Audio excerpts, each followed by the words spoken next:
Mombasa investigating a case in which 2 suspected robbers were lynched by a mob after raiding a funeral donation in Nyali. Detectives in Mombasa have arrested.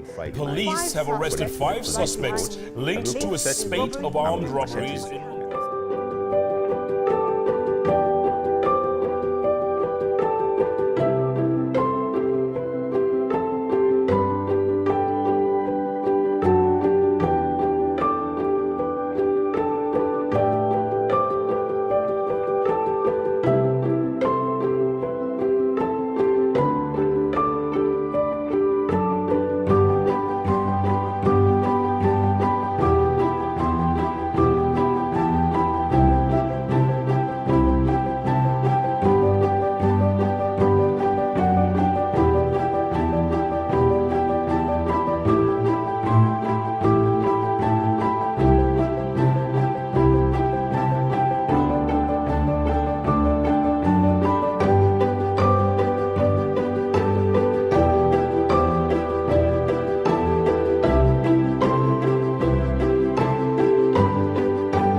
Naam, kampeni ya kuwarekebisha vijana wanaojihusisha na uhalifu kaunti ya Mombasa imezinduliwa. Baadhi ya vijana waloko wanajihusisha na uhalifu, ulanguzi wa mihadarati na magenge wamedai ukosefu wa kazi kama chanzo kikuu cha wazazi kukosa kuwajibikia, pamoja na mitandao ya kijamii ikitajwa kuchangia pakubwa. Francis Mtalaki alihudhuria warsha ya siku 2 iliyoandaliwa huko Nyali, na hii hapa taarifa yake. Mombasa ama Nyali. Ni katika warsha ya siku 2 iliyoleta pamoja baadhi ya vijana ambao wamekuwa wakijihusisha na uhalifu Mombasa, ila wameamua kurekebika. Viongozi wa kidini, makundi ya amani pamoja na asasi za usalama, ambapo ukosefu wa ajira miongoni mwa vijana umetajwa kama mojawapo ya sababu ya vijana kujihusisha na mihadarati na uhalifu. Youth wametengwa, mayouth wako idol. Ukiangalia vijana wengi hapa wamehusishwa kwa mihadarati ni youth. Hautapata mzee ambao yavuta bangi, na wenye ambao wanatuzia ni watu ambao wanajulikana. Ukiangalia youth amekaa maskani amevuta bangi, akishamaza kuvuta bangi yameditate, ataangalia ni mimi nitaenda kuiba wapi, nataka pesa ya haraka. Viongozi wa kidini pamoja na mashirika ya amani wamelaumu wazazi kwa kutelekeza majukumu yao na kuchangia kwa vijana kujiunga na magenge ya uhalifu yanayokosesha wenyeji usingizi. Aidha, mitandao ya kijamii pia inadaiwa kuchangia sawia. Shida kubwa iliyoko ni wazazi kukataa kama mtoto wake ni mbaya. Wewe unaambiwa mtoto ni mbaya mpaka anafukuzwa shule, mwalimu anakuambia mtafutie shule nyingine kwa sababu hana maadili mazuri, na wewe unasema mtoto wako ameonewa. Kwa hivyo sisi wazazi tunachangia watoto wetu kupotea. Social media ni jambo lingine limetuharibia. Nimesema mimi leo ningekuwa rais katika nchi hii, TikTok ningeiondoa na nikaiban, kwa sababu peer pressure ndio imepelekea watoto kuwa vile wanakuwa. Where they came from, the parents don't understand why they are parents. Many of them are just parents by coincidence, and therefore we want to go back to our religious values. Many NGOs, they just use what we are calling the dialogue of the head, you know. They are into advocates, they are into this and this. And the religious leaders are in the dialogue of the heart because they are compassionate.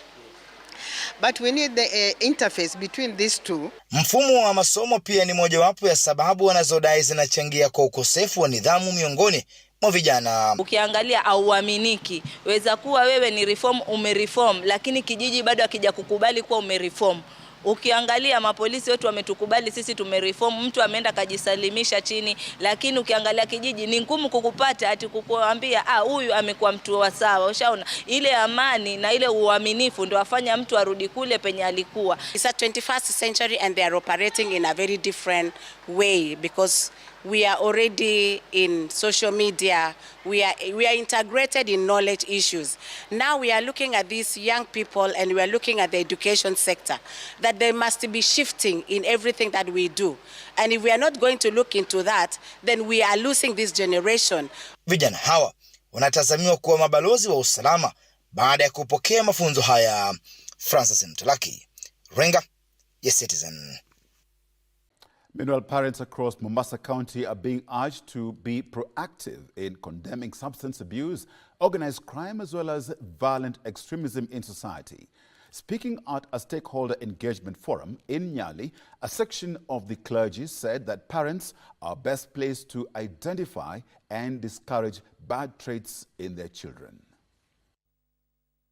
A section of Kenyans believe that there may be a nexus between unemployment, runaway drug abuse and radicalization on the Kenyan coast. Tulikuwa na watovu wa nidhamu tunaharibu kwenye mitaa tofauti tofauti, tukiwa na magurupe watu wengine ambao hata wengine hatuwajui, ni kuungana tu.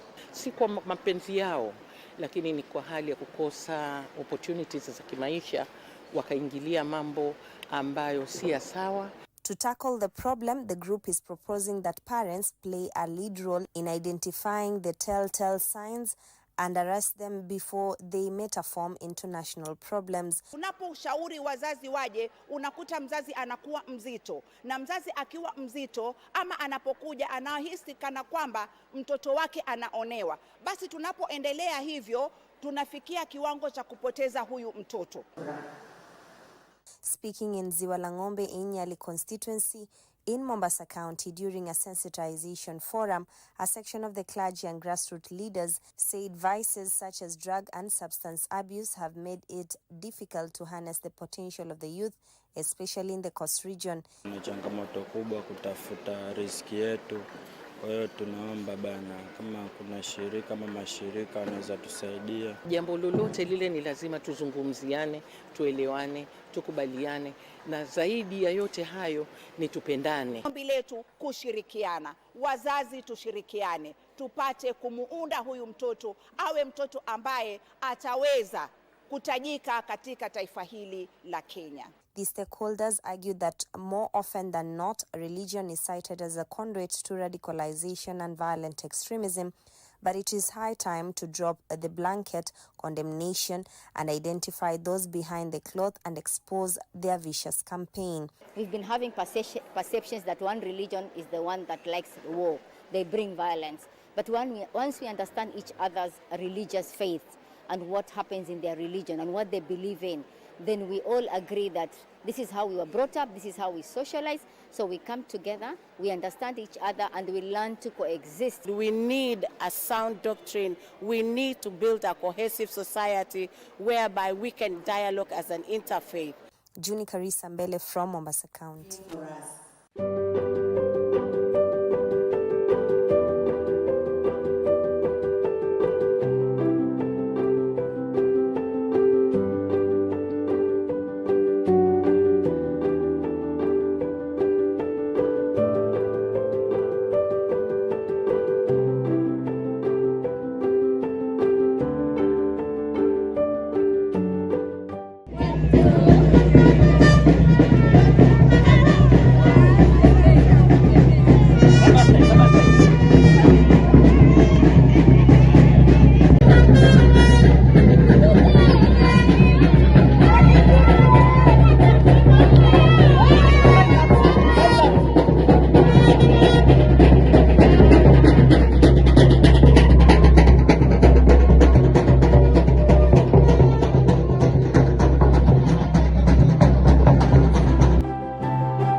has to be a joint effort. We don't expect the police to come to the community and take care of our youth. I think we are asking for too much. I want us to call upon one another and to celebrate, because peace begins with me, peace begins with my heart. And when we have conflicts, then we know it's absentia of peace. And therefore, it is imperative to every person to be able to do their roles and stand to be counted. Stand to be counted. Stand to be counted.